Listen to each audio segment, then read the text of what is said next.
Alright, what's up guys? Raderoden here. Welcome to Let's Play Darkest Dungeon. We're finally done with Warcraft 3. And we'll be doing Darkest Dungeon while we are finishing up Grimrock 2 on my other Let's Play. And then we'll be doing Thrones and Throne after that. But for now, we're going to be playing some Darkest Dungeon. Really awesome game made by Red Hook. It's like a strategy, combat, eerie, like dungeon exploration game. It was super cool. I'm gonna turn up the audio just a little bit. I feel like it's too quiet now. And I played it a little bit. This game won't be completely blind, but it will be mostly blind, at least 50% blind, because I didn't want to finish it before I did a Let's Play. I wanted at least some of it to be, you know, kind of like, you know, new. So it will not be completely blind, but it will not be like I've beaten this game before, like Warcraft 3. But before we start, let's go ahead and watch our intro cinematic. Ruin has come to our family. You remember our venerable house? Opulent and imperial, gazing proudly from its stoic perch above the moor. I lived all my years in that ancient, rumor-shadowed manor, fattened by decadence and luxury. And yet I began to tire of conventional extravagance. Singular, unsettling tales suggested the mansion itself was a gateway to some fabulous and unnameable power.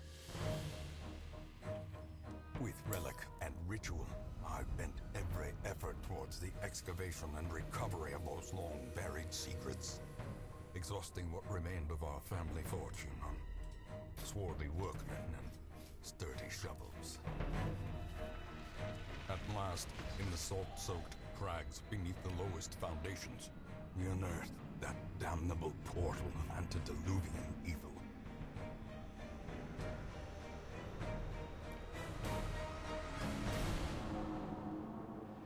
Our every step unsettled the ancient earth, but we were in a realm of death and madness. In the end, I alone fled laughing and wailing through those blackened arcades of antiquity, until consciousness failed me. You remember our venerable house, opulent and imperial. It is a festering abomination. I beg you, return home, claim your birthright, and deliver our family from the ravenous, clutching shadows of the darkest dungeon. What an awesome intro! As you guys can tell, this game is very based on like the Cthulhu myth and like that old Victorian style of like art. That's why I love this game. The I don't know, the whole like feel of the game and the art is just done so well, and the music matches really well. Pingo says, looks like a scary game. I'm gonna get nightmares. This game's not super scary. It's just eerily themed. It's not really a horror game or anything like that. But we're gonna be starting the campaign. I have this like Let's Play I was playing for funsies, so we're just gonna go ahead and delete that. We don't need it. We don't need that one. We're gonna make a new game. I am going to be playing with all the DLCs. The Crimson Court is a bonus like area you can go to in the game with harder enemies. I've only been into a little bit in my first playthrough, so I am definitely not familiar with it.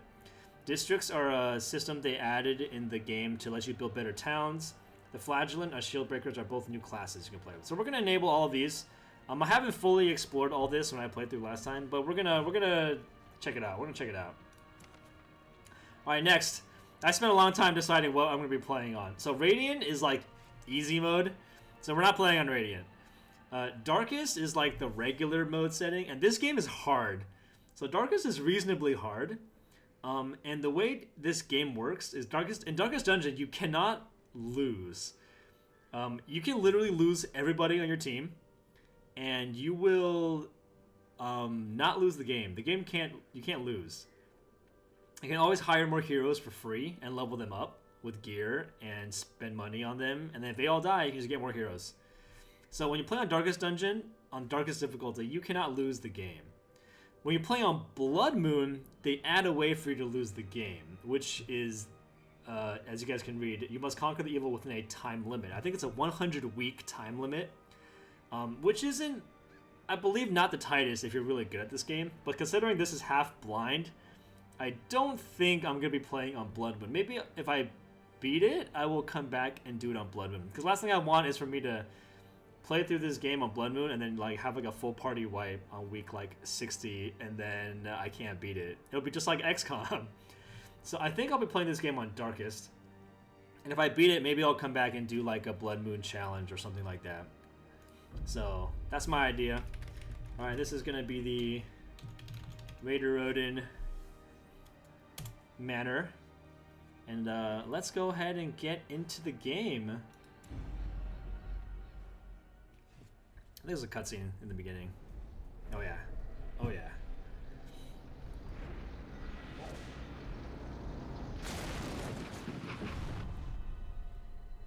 You will arrive along the old road. It winds with a troubling serpent-like suggestion through the corrupted countryside, leading only, I fear, to ever more tenebrous places.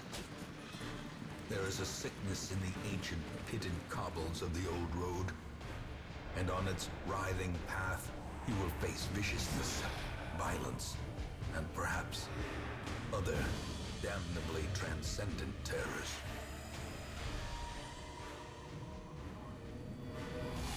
So steel yourself, and remember there can be no bravery without madness.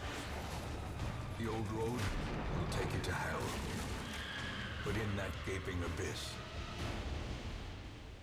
we will find our redemption. There's literally nothing in the first screen. Alright, here we go. Alright, so welcome to the game screen. Navigation. You're currently in a room. Alright, so we got our two heroes. We have our objective here on the top left, the old road. Find your way to the hamlet. And you'll see in the top middle right here something called light. Radiant light, 100. So this is our light meter. It's out of 100. As we explore the dungeon and move around or trigger events, our light meter will go up or down, usually down. The only way to increase it is by using special abilities or torches. When light is high, it's good for us. We get bonus dodge, our heroes get plus scouting chances, and we have a chance to surprise monsters that we fight. So having high light is usually good. And then here we have our two heroes. You'll see we have Reynold the Crusader. That's one of the classes in the game. I think there's a total of 16 classes, maybe 18 with the DLCs. And these are his abilities. We got Smite, Zealous Accusation, Stunning Blow, Bulwark of Faith. And we have Move. These are his stats. HP. This is his stress. Stress is a very important mechanic in Darkest Dungeon, and I'll be explaining more of this later on when we do some combat. This is his accuracy, crit, damage, dodge, protection, speed. Speed is just like 1 is really slow, and like 12 is really fast. So just to give you guys a reference, Crusaders are really slow. And here we got Dismas, Reynold and Dismas. Dismas is a highwayman. He's like a back row fighter. He can like do more damage than Reynold. Reynold's much more tankier. So right now, this is our map. We're in a room. This is a hallway. These are like different sections of the hallway, and this is the next room. So if I just move around the room, nothing happens. There's nothing I can do. So we're gonna go ahead and click to this room. Brigands have run up these lanes. Yes, Pingo, I think I have shown you this game before, maybe. The hamlet is just ahead. Alright, so we've got Reynold in front, Dismas in the back, and we're gonna move down this corridor towards this room. And you guys will notice as I move forward, each of these unexplored rooms will take off, I think, 7 light, 6 light from my torch. So we're gonna move forward. Alright, so this square triggered a battle. This is a brigand. That all may hear of your arrival. Kill the enemy. Alright, so real quick, we'll look at the battle screen here. It's not showing me the brigand's stats. I don't know why. That's kind of weird. Okay, well, whatever. So we're gonna check out Dismas's abilities real quick. So he's got open vein here, and you'll notice that there's these 3 white dots and these 2 red dots. The 3 white dots means from which positions Dismas can use the ability open vein from our side. So he can use it from position 1, 2, and 3 on our side. He is currently in position 2, because Reynald is position 1. And then he can attack enemies in position 1 and 2 on the enemy side. And this Brigand is by default in position 1. So you can use Open Vein on him. That's why it's lit up. You'll see that pistol shot is grayed out because while Dismas is in position 2, it can only be used against enemies in position 2 or further back. And the Brigand is in position 1. So I cannot use pistol shot on him. So Open Vein, you'll see the accuracy for it is 95 base. Damage modifier minus 15%, which means it does a little bit less than normal damage. But it has a 100% chance to bleed an opponent for 2 damage for 3 rounds. You'll see the Brigand has 12 health, so to give you guys an idea of how much health it has. It's got 15% protection, which means you can do some damage reduction, and his speed is 3. So we're probably just going to be using Open Vein on him, and hopefully we'll get some good damage in. Alright, so that did 4 damage, and it bled him. So you'll see for the next 3 rounds, this Brigand will be taking 2 damage per round. As you guys can tell, this game is turn-based, obviously. So Reynald, as a frontline fighter, he's got Smite, which just does damage to the front 2 rows. Zealous Accusation, which does AoE damage to the front 2 rows. So you'll see how the red dots are connected. That means that I can hit both of them. Stunning Blow is a great ability on the Crusader. It allows you to stun an enemy, which means that when it's their turn, they cannot act. And Bulwark of Faith just protects yourself. So we're going to use Stunning Blow. I'm using the keyboard to press the abilities. So I'm using Stunning Blow on him, which did 3 damage and stunned him. So now when it's his turn, he took 2 damage from the bleed and he's stunned. And you'll notice he got a buff. And you guys might be wondering, why did he get a buff? It's because whenever you stun an enemy, for the next round, he will gain a resist to stun, usually 40%. I think the game bugs sometimes and it gives him 80%, but it should be 40%. So if I was to try to stun him again with Reynald, there would only be a 60% chance of success instead of 100. But since he's bleeding for 2 and he's at 3 health, I only need to do 1 damage to him to kill him. So we're just going to Open Vein him again, and he's dead. And we get loot, which is 100 gold, which is awesome. So let's move forward. You got a tent here. These tents are things that your characters can interact with, called curios. So sometimes you can use items to make the curio interaction more positive for you. For example, you find like a fountain, and you can use like holy water to like cleanse the fountain. And you can get loot. Otherwise, if you just like examine the fountain by itself, there's a chance you'll like trigger a monster fight or like get poisoned or something like that. So for the Traveler's Tent, we don't have any items anyway, so we're probably just going to check inside. Someone left valuables in the tent. 50 gold. Measure. Nice. To the brave. You'll see our light has down to 76 now, and we made it to the door, so we're going to open the door and go to the next area. Nothing unchecked. There is which leads to our boss battle for this dungeon. Okay, and this guy went first. He shot us, but we dodged. So you'll see that at dim light, instead of bright light or whatever, radiant light, our dodge chance is a little bit lower, our scouting bonus is lower, and monster surprise bonus is lower. So this is why you want to raise your light level as high as you can when you're playing this game. Alright, so we're playing against a Brigand Bloodletter, which is like a big enemy. He takes up two slots. So he is in slot 1 and 2, and this Brigand Fusilier, who's a gunman, is in slot 3. As you can tell, he is very similar to Dismas. He's like a ranged fighter. So if we can somehow make him go in the front row, he will actually be a much weaker fighter. Unfortunately, I don't think we can, but that's something we could think about doing. He only has 12 health. So I'm thinking we can just shoot him with Dismas. That's 8 damage. That's really good. And we can use Reynald to stun the Bloodletter. Let's see, so he didn't do anything. You'll see that the Fusilier has a 25% resistance to stun. You'll see in the bottom here. And now the Bloodletter has a 90% resistance to stun. He started with a 50%. So my next chance to stun him is only 10%. So almost 0. I'm going to kill this guy, which is good. Give them no quarter. Enemies, when they're killed, leave behind corpses. It kind of just like takes up a spot on the battlefield. They need to be killed. Point blank shot. Ow, that hurt. Normally, in this battle, this corpse doesn't do anything because it's behind the bloodletter. But if there were enemies behind him, killing the corpse would scooch them forward, which would be really useful for me if I was fighting a lot of range units. Okay, so he resisted my bleed. Punishment. Alright, so you'll see that Dismas took 4 damage, and then he took 7 stress. We'll talk about stress after when it's Dismas' turn again. Okay, so his stun buff wore off, so his stun resistance back down to 50%. I'm going to try to stun him again. It worked, which is great. Alright, so now we're in round 4. So you guys will see that Dismas is at 7 stress now. So this game is not only about health and damage. This game revolves heavily around your stress management. Your heroes get stressed as they explore the dungeon or fight enemies or take damage. And when they reach 100 stress out of 200, their resolve is tested because they're just too stressed out. And there's like an 80% chance or something like that your hero will develop a negative trait. Like they'll freak out, they'll panic, or they'll become paranoid, or they'll become angry. We're just gonna open vein him. And for the rest of that dungeon, that hero will, be less useful. He's not gonna be heroic anymore.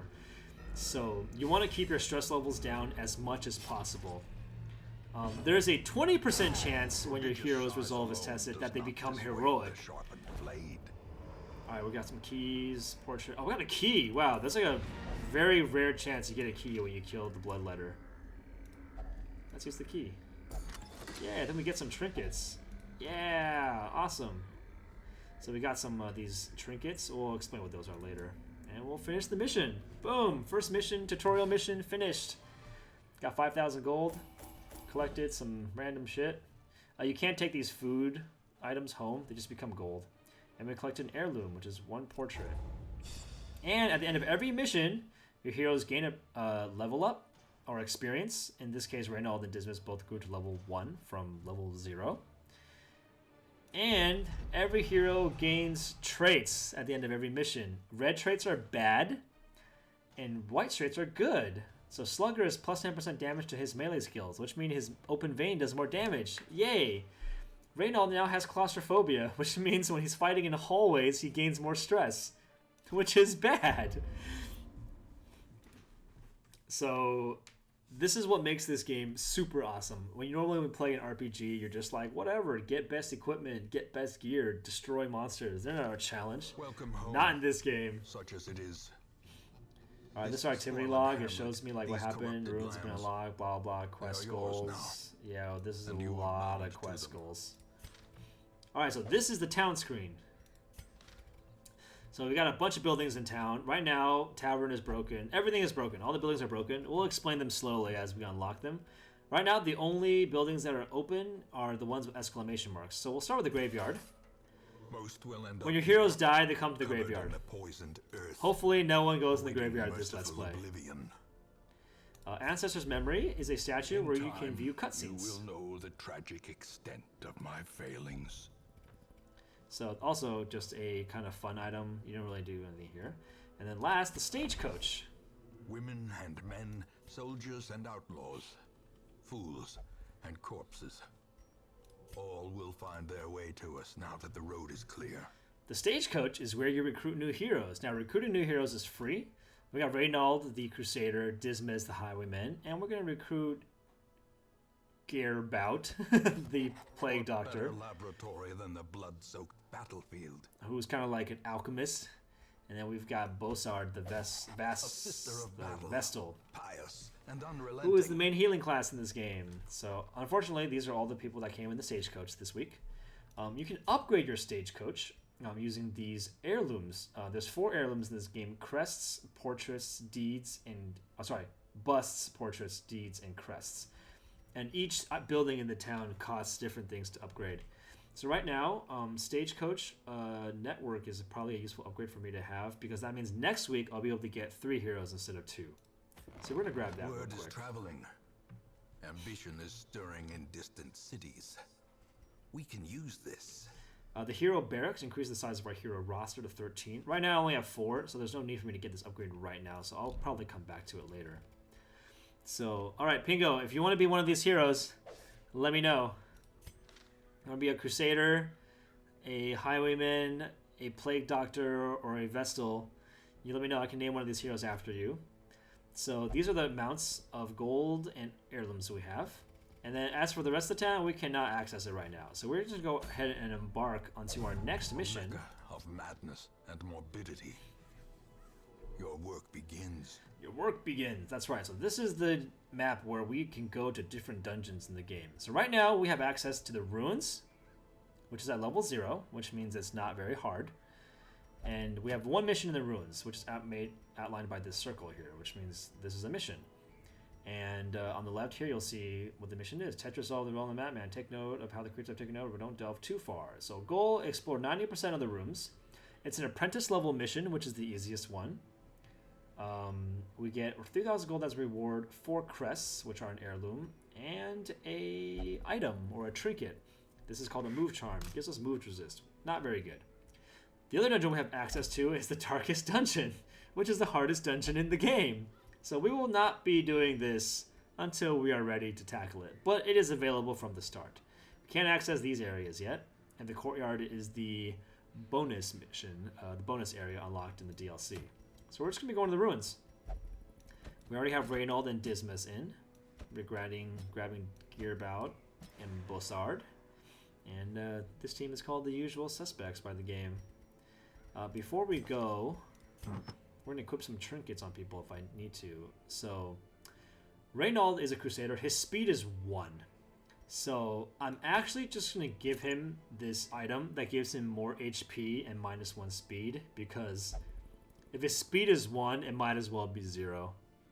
So that's what I'm going to do. Blight resist and disease resist are not particularly useful. I don't want to sacrifice dodge. In Darkest Dungeon, very few items don't have a negative along with their positive bonus. You'll see all 3 of the items I have so far have some sort of plus and some sort of minus. It's just how Darkest Dungeon is. Every item has a penalty. There's no just like good item. Well, there are, but they're very few. This is the character screen for Dismas or Raderoden real quick. These are his positive quirks. He's got Words of Light, plus 10% damage if torch is above 75, which is great. And he's got 3 negative ones. In town, okay, Kleptomaniac is a really bad one. It means when you loot items with Raderoden, sometimes he'll just take them, and you don't get them.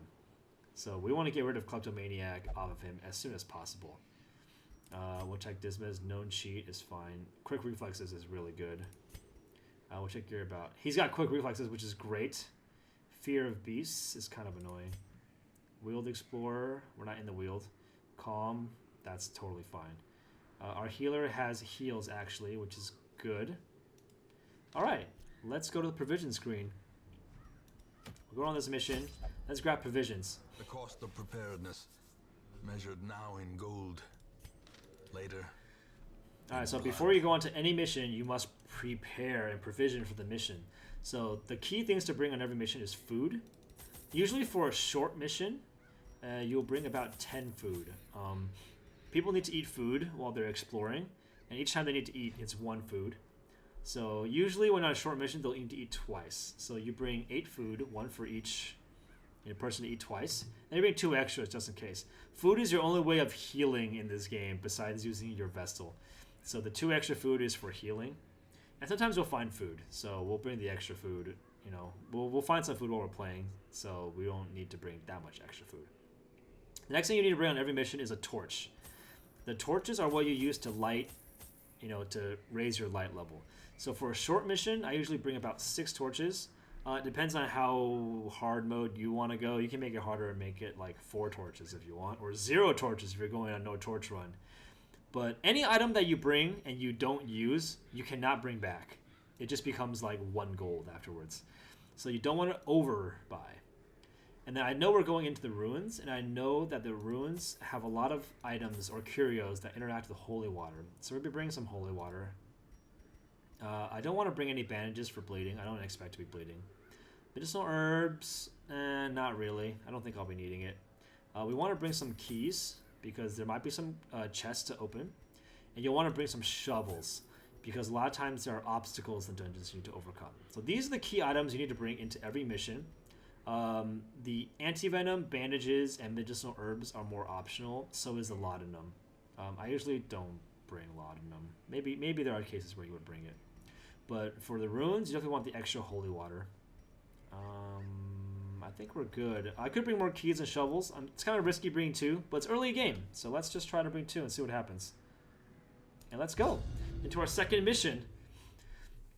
Your first expedition into the ruins of your ancestry. Be careful, be curious.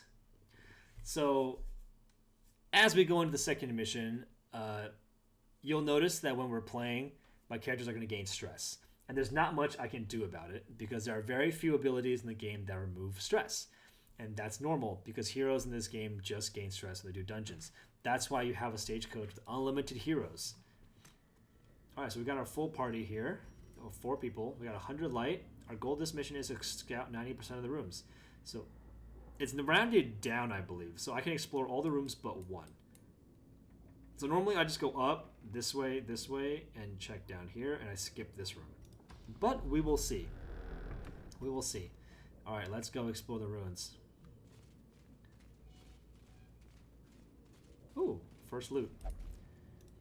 So, this is a curio with a torch inside. So now I'm already have an extra torch for this mission, which is great. So our light's at 76. Dim light hits at 75. So before I go into the next room, I'm going to light my torch using the button T. So now I'm at 95 light, which gives me maximum chance to surprise the enemy. Okay, so what does surprising do? I didn't explain that in the last battle. So when you surprise an enemy like this, it means for the first round of combat, all my guys will go before them. And so my guys will go, and then they will go. And then for round 2, the combat plays out as normal. So the way normally the turn order in this game is done is not just the slowest guy goes last and the fastest guy goes first. You'd think that would be it, because that would make the game a lot easier and simpler, but no.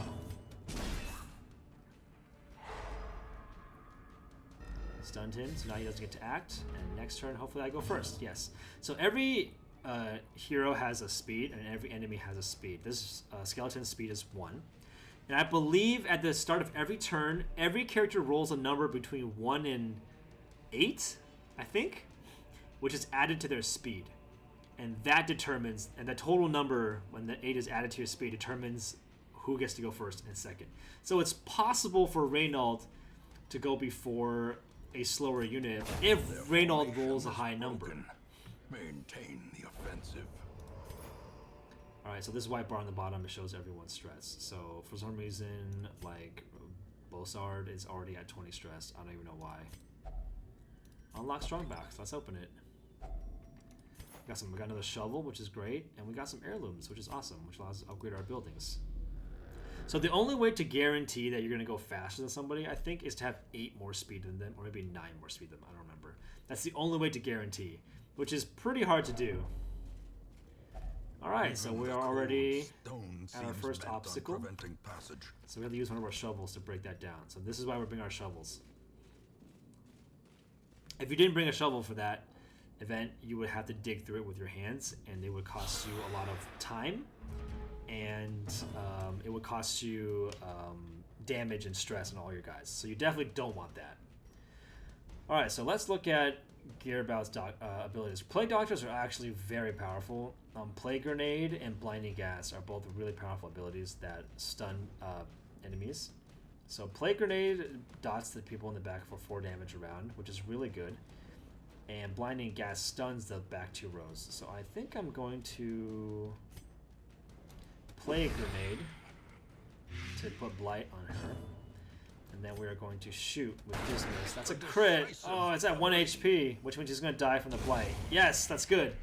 Killing the cultists in the back row is really important, because back row enemies in this game are super dangerous. They're usually high damage dealers or high stress nukers. So you usually want to kill back row enemies as soon as possible. I'm healing with our Vestal, but I'm not damaged, so it doesn't really do anything. So now I want to heal the Vestal. So Vestal has Divine Grace, which heals for 1 person, or Divine Comfort, which heals the whole party. So since Dismas took damage, I'm just going to heal Dismas. We'll use Incision to do the 5 damage here. He resists the bleed. Skeletons have very high bleed resist because they can't bleed.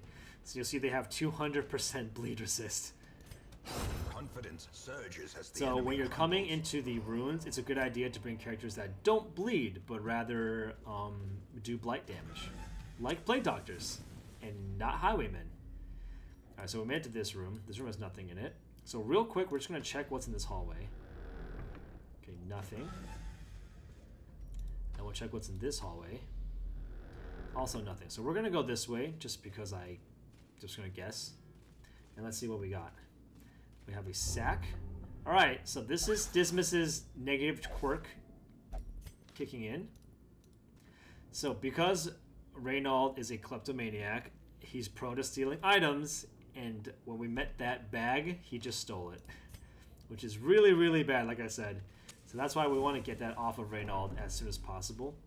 My guys are just gaining stress. That's just how this game is. Alright, next room. Bone Arbalist is very dangerous. They do a lot of damage, so I want to kill the Bone Arbalist as soon as possible. We're going to Plague Grenade him. Shoot him with Dismas. Here he comes. You'll see how much damage he does. Ow!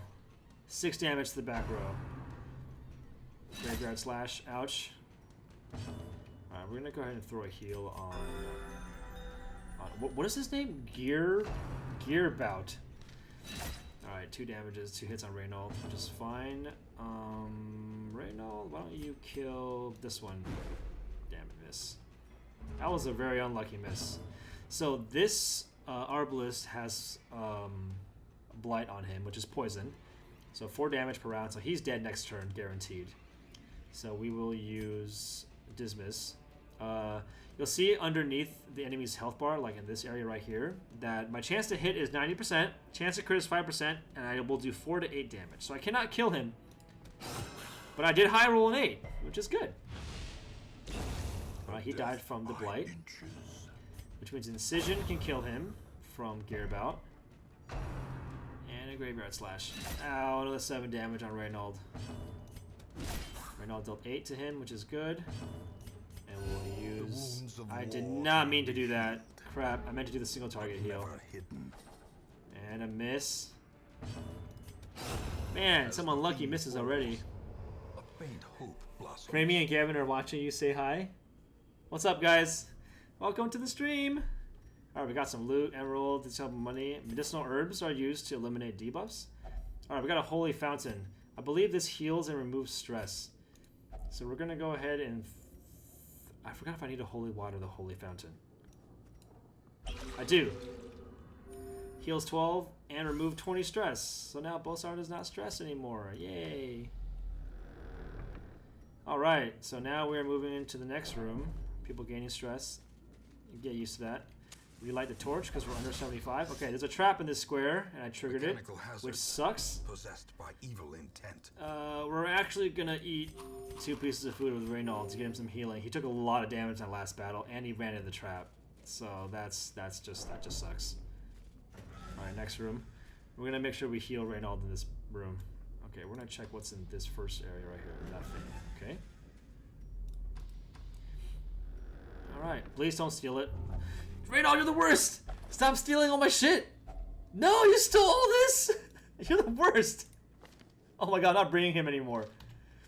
Alright, so our light's 74, so we're gonna light on the torch. We have 2 torches left, and we have 2 rooms left. So that's about right. We're doing really good. I should let Reynold die, man.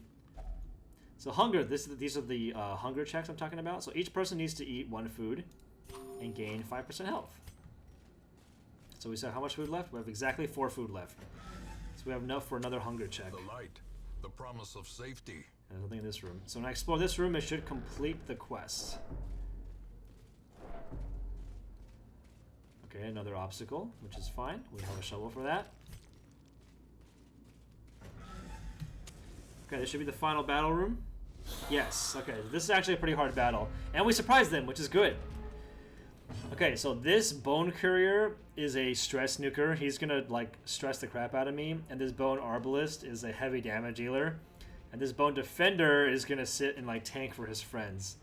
So our goal is to kill the Bone Courier, then the Bone Arbalist, and then maybe the Bone Defender after that. Doesn't even matter. So Dismas is lucky and he crits. He will kill him. 7 damage. He's at 3. I'm going to play Grenade, the back row here, and that should dot them both and kill the Bone Courier because he's going to take 4. We're going to throw a heal on Reynold for sure. And then we are probably going to stun... Actually, okay, so Reynold can do 7 to 13 to this Bone Soldier, so there's a 50-50 chance he'll kill him. Yes! Alright, killing enemies stress heals you guys. That's what the little white light means. So Reynold took a 3 stress heal, which is good. Comes a Coral. Ow. Axe Blade. Nice dodge, Reynold. Alright, so there's 2 enemies left, which is great. He's at 10 health. He's going to take another 4. I can dot him again. So dotting him again brings his dot damage up to 8, but he puts me at 1 health. He's going to Coral me and then die next turn, so I don't need to worry about him anymore. And then we're just going to slice and dice this guy down. We're going to heal Reynold. Okay, didn't mean to use that. I'm used to 3 being heals, so I keep using the wrong ability on accident. We're going to stun. Also not my stun. That was the wrong ability. That was his AoE. Luckily he missed. Alright, the reason I'm messing up so much is because these the order these buttons are in are not what I'm used to. So we'll be resetting these later on. But now we're now. Alright, boom. Done. Alright, let's grab the loot. And we completed the quest. And as a quick tip, so you guys are wondering, why is there a torch mechanic if I just always want it at high? It's because if you douse your torch, you'll notice my light is now 0. My characters gain extra stress. Monsters gain bonus accuracy and damage against us. My heroes have a chance of being surprised, but we get more loot. So we are going to douse the light, open this chest so we get more loot, and then we're going to go home. Alright. So all these items I brought and didn't use, they just turned into gold. So we got a total of 6,000 gold for that. And we collected a bunch of heirlooms. And my guys leveled up to 1. And Dismas and Gearbell got new resolves. Okay, Stout is good and Warren's Tactician is good. No negative quirks. That's awesome. That's really lucky. Usually you get negative quirks even no matter how well you do on a mission. So we definitely lucked out there. Over time, some negative quirks will lock into place and become severe. Yep, we'll explain those later. Rats made it their domain. Alright guys, thanks for watching the first part of Darkest Dungeon. Next time we come back, we're going to continue building our party and exploring the initial early stages of the game. I'm planning on doing 2 missions. 2 missions per video. And hopefully we'll see how that pacing goes. It should be about right. So once again, thanks for watching guys, and I'll see you guys in the next video. Take care.